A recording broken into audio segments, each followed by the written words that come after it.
feel it's haunted just because of the history of the place and what it was. What we are standing and looking at right now is currently known here in the Center Point area as Poor Farm Markets. This has been around for quite a long time. In the older part of the house, which is commonly known as the jail, that was a medical insane asylum.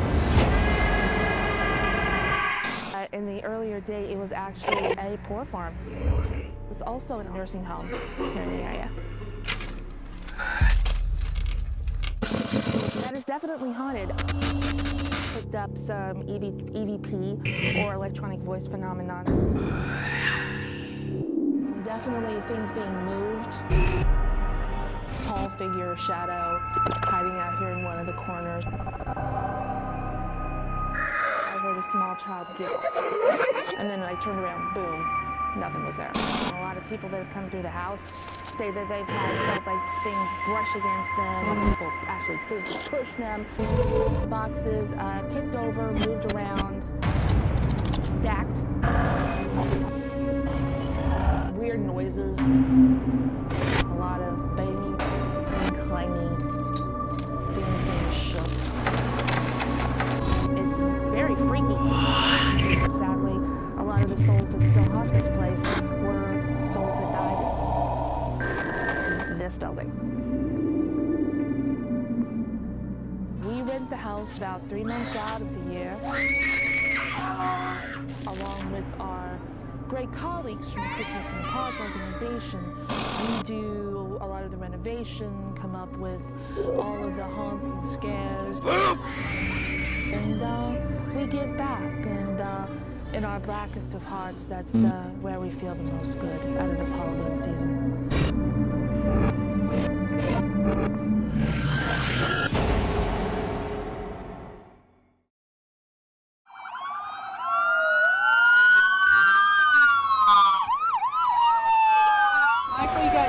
On the left. We are trying to be as realistic as possible with an accident that has occurred with alcohol. What you had to drink? Lift up on this, guys. Honey, is anything hurt? We are trying to let these students know what can happen if they don't make the right decision. Is that everybody out of the car? We'll probably have some very emotional students this year. Some students crying. You'll see some students in shock. We just want the kids to realize that the decisions they make behind the wheel, it just doesn't affect themselves, it affects everybody involved.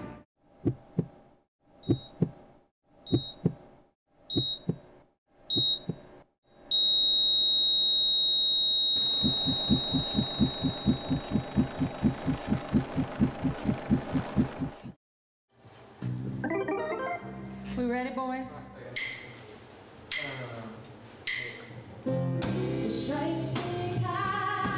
The Chill Shut 4.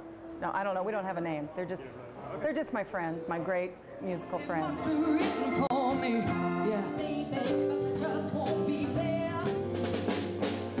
John Ford is on bass. Portrait of Tracy. We have Paul Sturm on guitar. Bill Foraker on drums. And Will Foraker on piano. And they're awesome. We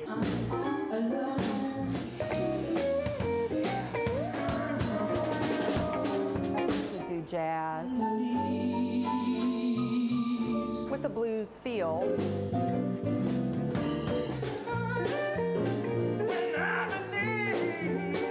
And I think this Blues Fest is awesome. I'm real proud to be a part of it.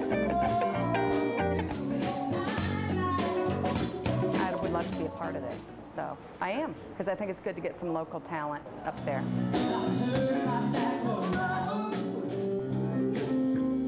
We're pumped, we're ready.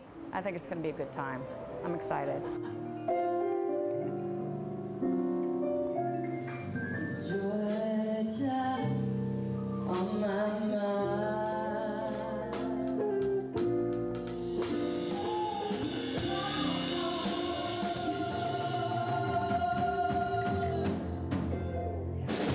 Thanks for coming out to the rehearsal.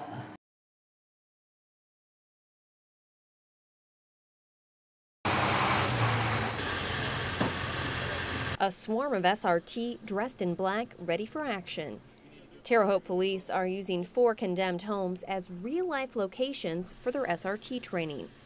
They're called here to South 6th Street on a report of a dangerous man barricaded inside. Of course, there's no one inside, but they take it seriously, launching tear gas into the home. Shielded and masked, they search the house for the supposed suspect. They're holding on it. That's where they're holding it. I mean, you got to understand at any point in time there could be somebody in there with a gun waiting to shoot at you when you come around a corner or whatnot. Training now could save their lives later. They take on another scenario, a warrant arrest. But again, you never know what you could find inside. It's nice for me also because as a road patrolman, this kind of training is really important for me because I go in a lot of building searches, open door situations, could be possibly somebody in there, burglarizing a residence, could be armed. Cell up, cover the stairs. This is just 1 hour of their all-day training. Every home will be different, every scenario played out in a new way. But all the officers know they're training for the worst.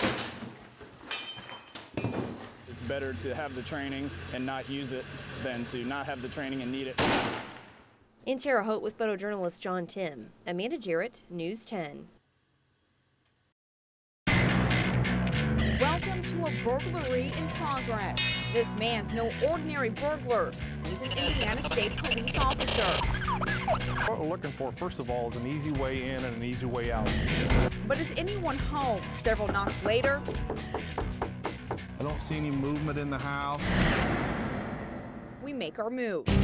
This looks like it's going to be a harder target from my experience to be able to kick in or pry the lock open. Instead, we hurry to the back of the home. The first thing that catches my eye that I don't like about this window is the mid-seam here where the window raises and lowers. I know that I'm not going to be able to walk through that window. If not the window, what about the back door? So I come up here, this door's locked, I've already knocked, nobody's in here. I'm going to pop this frame out, work on it.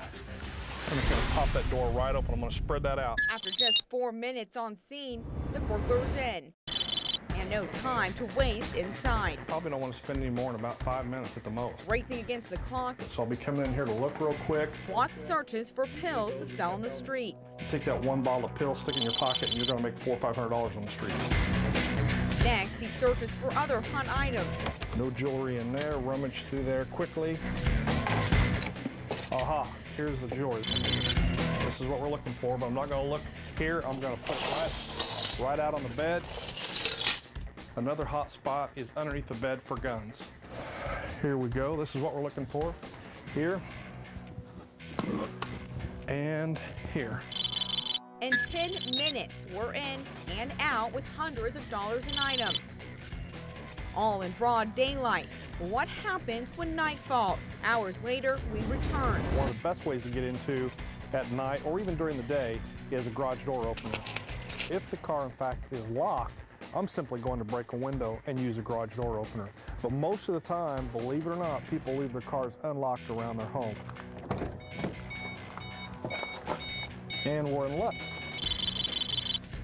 In seconds, we're one step away from breaking inside again. Most of the time, again, these service doors going from the garage into the home are not locked.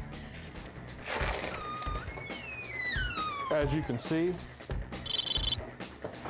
within seconds, we're inside the home. The back door of the residence or the service door of the garage are the two main entry points for a home burglary. And we were able to get in both of them within seconds and relatively easy. Look at it this way. Every 15 seconds, someone breaks into a home in the United States. Someone loses their belongings. Someone loses their sense of safety. In the next 15 seconds, another home will be broken into. Is your home next?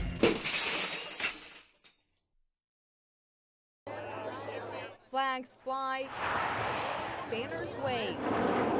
Children, wives, and husbands wait to see their loved ones. Did you see the airplane that just landed? Your mom is simple. In seconds, the plane lands. And out walk 42 airmen of the 181st Intelligence Wing. Hugs, kisses, and tearful exchanges. Something these men and women waited for months. But there's one airman who's waited to meet someone for the first time. No. Staff Sergeant McCarter meets Addison, his 6-week-old baby girl. I kept saying, I gotta go home and meet my daughter today. I can't describe it, man. It's crazy. McCarter says he couldn't get home fast enough. I had my stuff packed 2 weeks before we were supposed to leave.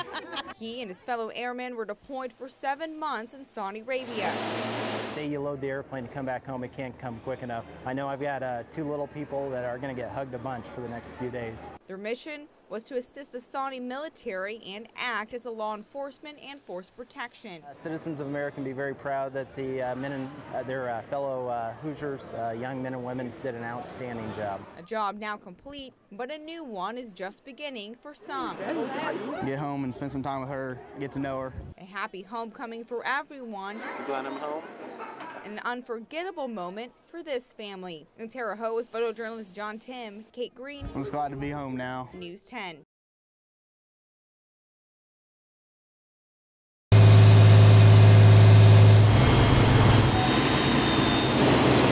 Around 5 o'clock Tuesday evening, about 20 firefighters were called to 4th and Ohio for a routine structure fire.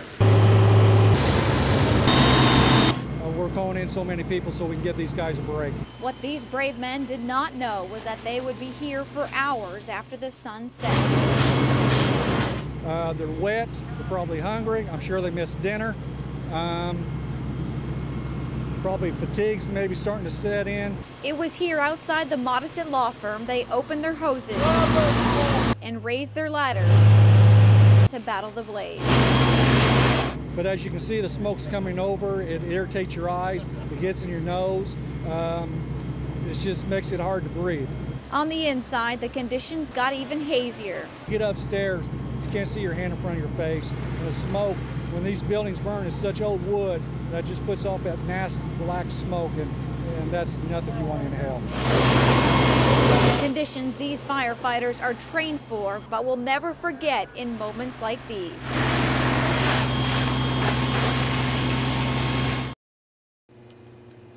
It's quiet, but if you listen closely, you can hear the echoes of the past. Kids who have used this place for almost 100 years. It's a place that looks ready for a scene in the movie Hoosiers. A gym in downtown Sullivan. The year of its construction, 1928, proudly painted at center court. There's some emotion attached to this, and there are a lot of good memories here, and it's a nostalgic old building. But a building that needed to go. Outdated since January 2009 with a new middle school and draining the district's budget. The cost to maintain this old building is about $30,000. School officials say by selling it over a 2-year period, they'll save the cost of a salary and benefits of a first-year teacher.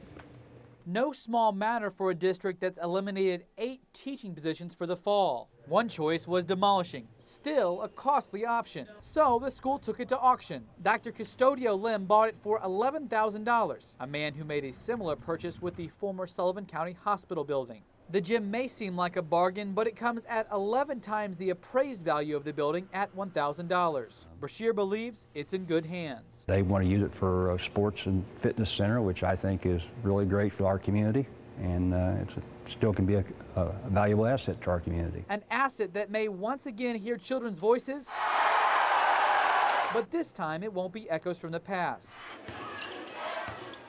In Sullivan with photojournalist John Timm, Dan Klein, News 10.